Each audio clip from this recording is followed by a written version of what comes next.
As announced earlier, I am going to tell the story of Brahmarshi Viswamitra. I called it amazing story because the kind of ups and downs in his life and the kind of penance, something like 10,000 years he has done in various conditions, various difficulties. He has been obstructed to achieve his goal by Indra, whether it is Manaka, Rambha or Sonasepu, various kinds of difficulties and disappointments are plenty for him.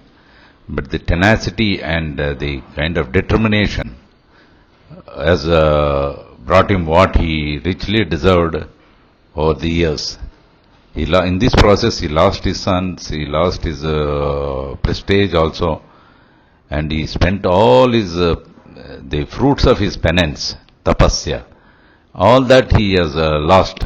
Despite all that, he has come out with flying colors in the end. This is the story of Viswamitra, which I am going to tell you. Probably some of you must have seen films in Viswamitra, generally being a very angry man and cursing people, etc. But the real story is a difficult path which he has taken and succeeded. I think this is an abject lesson for all of us. We get demoralized and give up at the beginning of the obstacle. But there are some people who give up in the middle. But there are some people, great achievers, they go through all the difficulties. At least I remember, without taking the name of politician, one non-politician is Mahatma Gandhi. He is one who has achieved what he wanted, in spite of the terrific difficulties. Viswamitra is, is of the highest clan, I will say. Let us hear his story. Satananda narrates the story of Viswamitra the Great.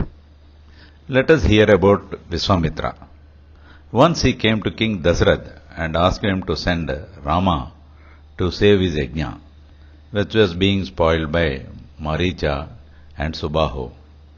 Even though King Dasarath resisted, later he relented on the advice of Vasishtha. He told the king that Viswamitra can kill the demons by himself, but he wants to give some invaluable things to Rama. Viswamitra gifted him so many astras and shastras and their proper usage. During the yajna, Rama killed Subahu and Maricha escaped with an injury and fell at a far-off place. And thus the yajna was successfully completed. Then Viswamitra told that he will show Shivadanas at King Janak's place. While they were travelling to Mithila, Rama saw a completely deserted ashram with no birds or animals, etc. And on inquiry, Viswamitra told the story of Ahalya.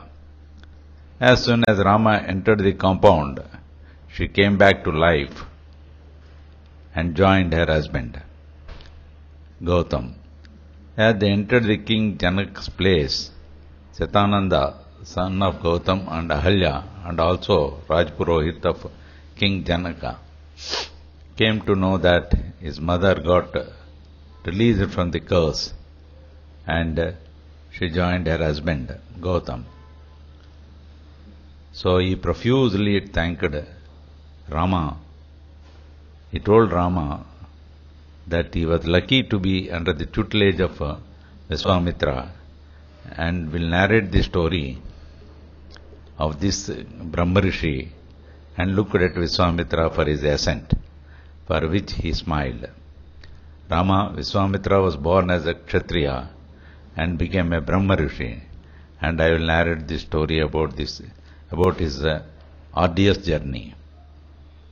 Viswamitra was a king by birth, and his father's name was Gadhi. They had a big kingdom and big army, and plenty of kings were under his control, and his subjects were very happy with him. However, he used to look after them by travelling throughout the country now and then. Once he happened to travel around the country, and at one place he saw Vasishtha's ashram. And so he told his army to stay outside, and he went inside the ashram and offered his salutations with all the respect to Brahmarshi, Vasishtha. And the Rishi also gave equal respect to Viswamitra, the king of that kingdom where he also lives. They exchanged pleasantries and they both were very, very happy with each other. And then he told if the Brahmarshi permits, he would like to leave because outside the army was waiting for him. And then Vasishtha told that the king has come to his place and he would like to serve a lunch for him and the whole army. Then Viswamitra told not to take trouble, but he accepted as Vasishtha was insisting. And he said, as you wish. Then he called his cow Kamadhenu by name Sabala. Come here, the king has come with all his army, and so give them all kinds of food that will be liked by his army and himself. Edibles, drinkables, liquors, and various kinds of food. So Sabala produced all that in no time, and the whole army ate and were immensely happy. And Viswamitra also ate and was happy and at the same time surprised that a cow supplied so many things. After the lunch, Viswamitra told that the cow is like a jewel and all the jewels are the property of the king. So this belongs to me, so I will take the Sabala. And Vasishtha told the king that this cow is my life, and right from morning puja to everything I do with this only. It is my life and I cannot give it like that. So please do not take it.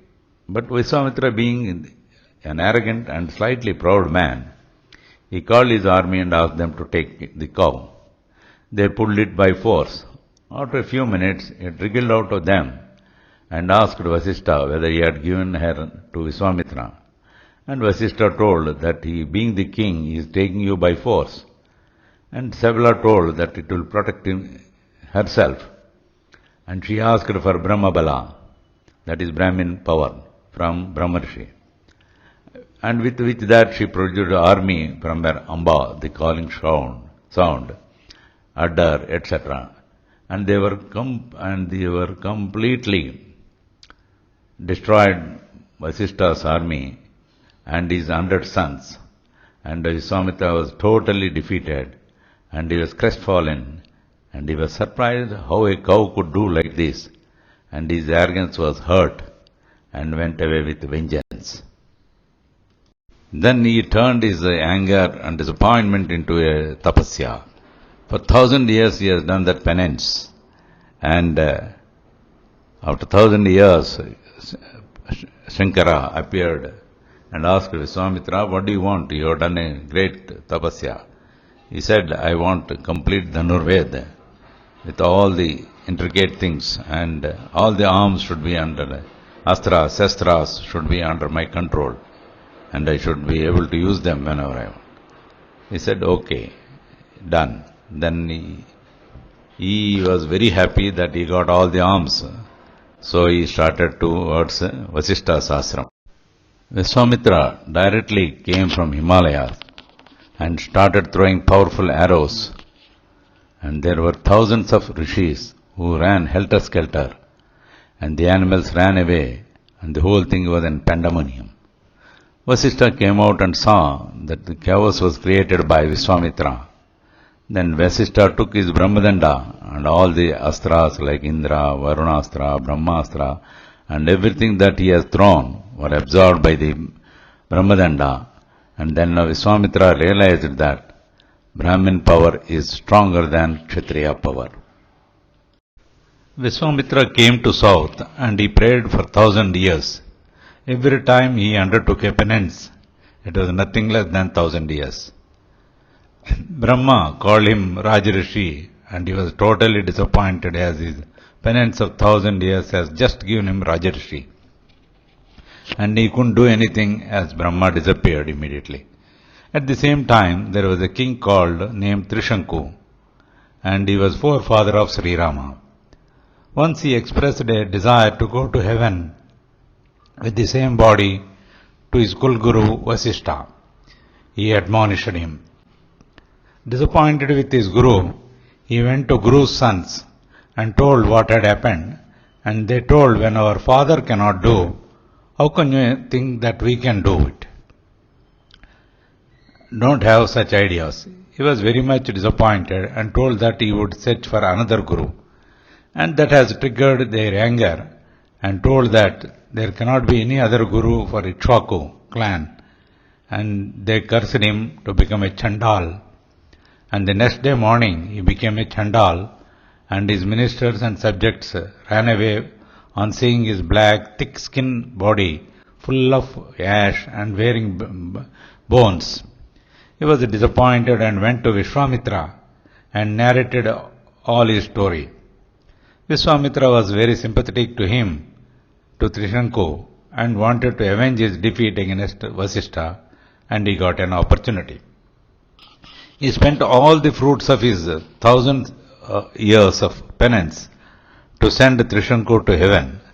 And then Indra told him that he was carrying a curse and pushed him in the reverse direction with his head down. And he started yelling and asking Viswamitra to save him. And so Viswamitra stopped him midway and created a star world and was about to create another Indra also. Then the angels came and prayed, cajoled and requested him with all their persuasive methods, and finally he called off his effort. When you are neither here or there, people say you are like Trishanku. In this process, thousands of years of penance has gone to nothing, and he was not able to control his anger or his impulsive nature. So when he didn't succeed in the other direction, so he came to west. Then he did his penance for tapasya for 1,000 years. Then one day he saw in Pushkara Kshetra, where he was doing his penance, he saw King Ambarish was going on a chariot with a boy. Then the king has stopped for a bath, and during that time, when the king was not there, Ambarish was not there, one boy, Sunasepu, jumped out of that chariot and came to Viswamitra and said, Mama, you save me. This Sunasepu is none other than Viswamitra's sister's son. So he said what had happened. Then he narrated the whole story, that father was not willing to give eldest one. My mother was not willing to give her youngest son, because King Ambarish wanted a sacrificing animal. The animal which he has allotted was stolen by Indra. So he came to my father, and so I was given as a sacrificing animal. So he said, he took pity for this boy, and he said, I will tell you a mantra, which you silently, without anybody hearing, do that when you are tied to the sacrificing pole. He said he was very happy. So he went back and sat in the chariot. King Ambarish came and took him to the yajna. They performed the yajna, and he was given a bath, and he was dressed up in red color and put tilak, etc., and tied to the sacrificing pole. Then, without anybody hearing, he recited what his mama told, 2 slokas, and Indra appeared on the scene, and he said, the young boy, you will have a long life, go. And he gave the fruits to Ambarish also, for the fruits of his yajna. So Ambarish was also happy, this Sunasep was also happy.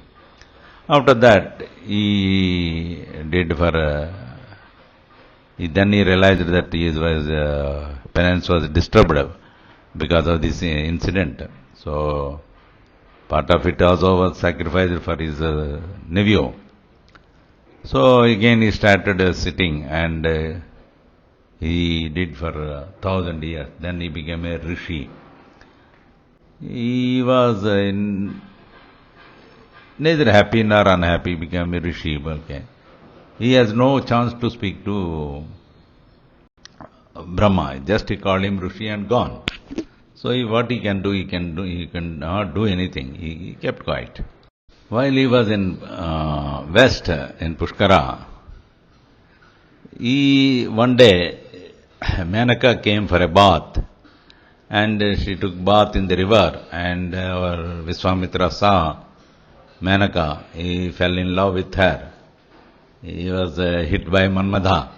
So he lived with her for about 10 years, forgetting about all his tapasya and all those things. Then after 10 years, suddenly he got a awakening call like in his mind, saying that this has been plotted by Indra to stop my penance. He was disappointed that he has wasted all his tapasya and also the time lost also. He said, okay. Menaka was terrified because he may curse her for all this. He told Menaka, you go. Without saying anything, he asked her to go. She was happy and she came back. He was not knowing what to do. He was being interrupted by various kinds of incidents. Then he decided, I will go elsewhere and start afresh. Viswamitra came back to north, did his penance for 1,000 years with a stronger resolve, and he stopped eating completely and finally became Maharshi, and told Brahma that he became Jitendra. Then Brahma told, not yet. He started the penance again, and Indra thought he would interrupt him, otherwise he will become a problem. In the meantime, Indra came with Rambha, and for a moment Viswamitra was attracted by Rambha, and suddenly something had happened, and he heard the sound of a koil, cuckoo, and realized that this was a trick of Indra, and he cursed Rambha to be a stone for 10,000 years, and immediately Indra and Manmadha ran away to their respective places. He realized that he wasted his tapasya by cursing Rambha, as he could not control his anger. Finally, he came to the east and prayed without breathing or eating, and the body was emanating heat in all directions, and the whole earth was becoming hot, and it has reached even the heaven. So all the angels rushed to Brahma and told him that this time Viswamitra was very focused, and so Brahma came him, called Viswamitra Brahmarishi. He was very happy, and he opened his eyes and fell at the feet of Lord Brahma and asked for some boons, which Brahma accepted. 1. To know all the Vedas and should be allowed to teach Vedas, because earlier only Brahmins were allowed to teach Vedas to the students. Then he should be permitted to conduct yagas. Third one he asked is, Vasishtha should call him Brahmarishi. He gave all the boons, and then Vasishtha came and called him Brahmarishi, and Vasishtha was very happy, and Viswamitra was very happy, and at the same time he was not arrogant but obedient, submissive and respectful. All this was taken from Balakanda of Ramayana, which runs into 140 pages of the book. All this story was narrated by Satananda to Rama while Viswamitra was listening. Thank you.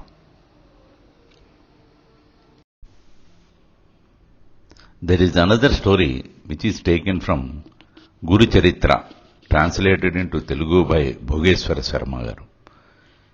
I thought it is very relevant here, so I added that also. Actually, Brahma's son is Kusa. Kusa's son is Kusanabha. Kusanabha's son is Gadi. Before Viswamitra was born, Gadi had a daughter by name Satyavati, and she was a beautiful woman. Rishi Ruchika wanted to marry Satyavati. Then Gadi told that they are Kshatriyas and you are a Brahmin. I am not sure about the acceptance. And another convention among us is that the boy should bring 1,000 white horses with 1 ear black. Ruchika prayed Lord Varun and got the horses and gave them to King Gadi. And the marriage was also celebrated. After some time, Ruchika's father-in-law, Bhrugu Maharshi, came to bless the new couple. And Satyavati was also very happy to see her father-in-law, and she served him very well, with all the respect. Bhrugu Maharshi was very happy with his daughter-in-law and blessed her with a boon. She wants a son, and if you accept, my mother is also wanting a son. But he said, okay, he agreed for both. He made 2 cheruvus. Cheruvus means it is made from the stem of a tree, a powder, and mixed with milk or water and made it like a ball. He made 2 balls and blessed them with mantras and identified what Satyavati should eat and what her mother should eat. After eating the cheruvu, Satyavati should embrace Udumbara tree and her mother should embrace peepal tree. Knowingly, Satyavati's mother cheated her daughter and did exactly opposite what she was told. After some time, they both became pregnant, and Bhrugu Maharshi came and found out that Satyavati's mother had cheated her daughter. Then he told Satyavati that she will get a son who is ruthless and merciless, and he will be having the qualities of Kshatriyas. And Satyavati cried and requested her father-in-law to save her from this. For that, Maharshi Bhrugu told, if you don't want a son like that, then you will have to have a grandson. As there was no alternative, she accepted a grandson, and Jamadagni was born and married to Renuka. And they had 4 sons, and the last one is Parsuram. At one time, when Jamadagni got suspicious of his wife's character, he called his sons to kill her. And all these 3 brothers refused, but Parsuram killed his mother and 3 brothers also. The father was immensely happy and gave a boon to Parsuram, by which he got back his mother and brothers alive, which happened immediately.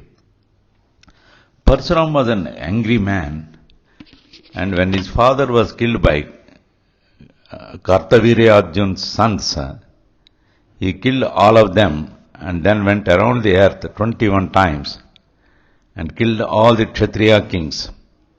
He was a ruthless man, and this quality has come because Satyavati ate cheruvu and embraced the tree people. Generally it is called Ravi. At the same time, Satyavati's mother got a son who is none other than Viswamitra, who got all the qualities of a Brahmin. The qualities displayed were because of the mantras embedded in the cheruvus and the trees they embraced. Hope the story is interesting and hope you enjoyed this. One should take the essence of this is, one should take the good qualities of Viswamitra, the tenacity, the penance, and not stop at the slightest difficulty. Some message of great people I think we should take in our lives and mend ourselves in the right path. Thank you.